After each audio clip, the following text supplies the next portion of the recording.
Shalom, selamat pagi Bapak Ibu dan Saudara terkasih. Bertemu kembali dengan Embun Surgawi. Pagi hari ini kita akan merenungkan satu bagian firman Tuhan yang terambil di dalam Kolose 2 ayat 6 sampai dengan 7. Demikian firman Tuhan, kamu telah menerima Kristus Tuhan kita, karena itu hendaklah hidupmu tetap di dalam Dia.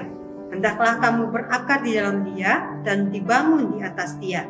Hendaklah kamu bertambah teguh di dalam Dia yang telah diajarkan kepadamu, dan hendaklah hatimu berlimpah dengan syukur. Pagi hari ini, tema renungan pagi ini yaitu dipenuhi di dalam Kristus. Nah, Bapak Ibu dan Saudara terkasih, bagaimana kita dipenuhi oleh Kristus? Kalau kita memperhatikan bagian firman Tuhan ini, ada beberapa rahasia yang disampaikan oleh Paulus bagaimana kita dipenuhi dalam Kristus. Yang pertama, di ayat 6 dikatakan bahwa kamu telah menerima Kristus Yesus Tuhan kita, karena itu hendaklah hidupmu tetap di dalam Dia.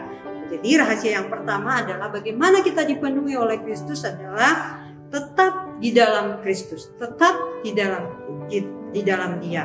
Ketika kita menerima Kristus sebagai Tuhan dan Juru Selamat, maka kita harus memiliki komitmen untuk apa? Untuk tetap tinggal di dalam Dia, untuk tetap hidup bersama Kristus dalam keadaan apapun. Nah, untuk kita setelah kita hidup di dalam Kristus, maka rahasia yang kedua supaya kita dipenuhi oleh Kristus adalah berakar di dalam Dia.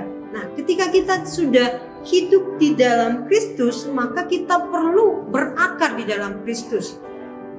Ketika kita berakar di dalam Kristus, maka kita akan memiliki penopang yang kuat.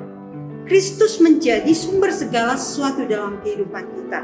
Sama seperti akar, di mana kalau kita tahu bersama bahwa akar itu adalah penentu apakah sebuah pohon atau tumbuhan itu akan bertumbuh dengan baik atau berbuah dengan baik.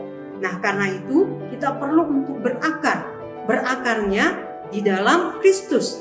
Kristus yang akan menentukan hidup kita bisa bertumbuh di dalam Dia atau berbuah di dalam Dia. Kemudian yang ketiga itu dikatakan dibangun di atas Dia.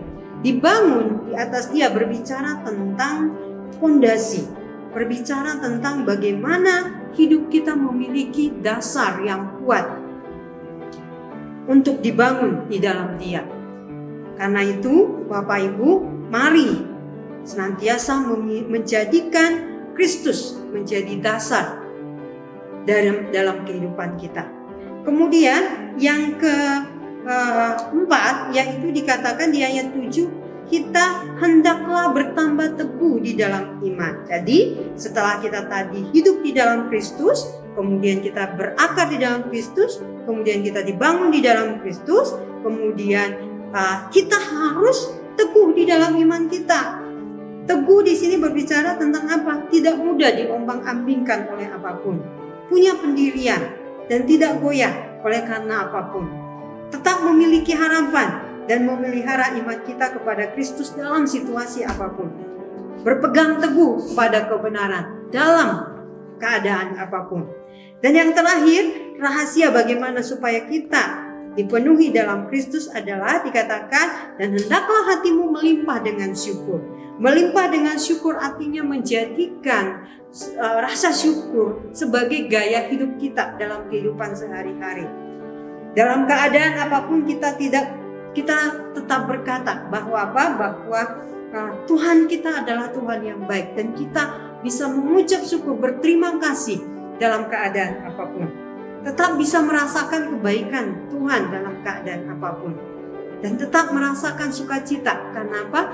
Karena sukacita yang kita miliki adalah sukacita dari Tuhan.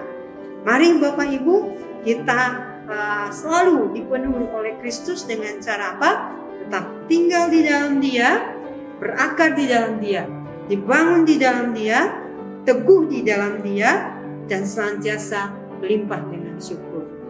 Tuhan Yesus memberkati, dan selamat pagi. Amin.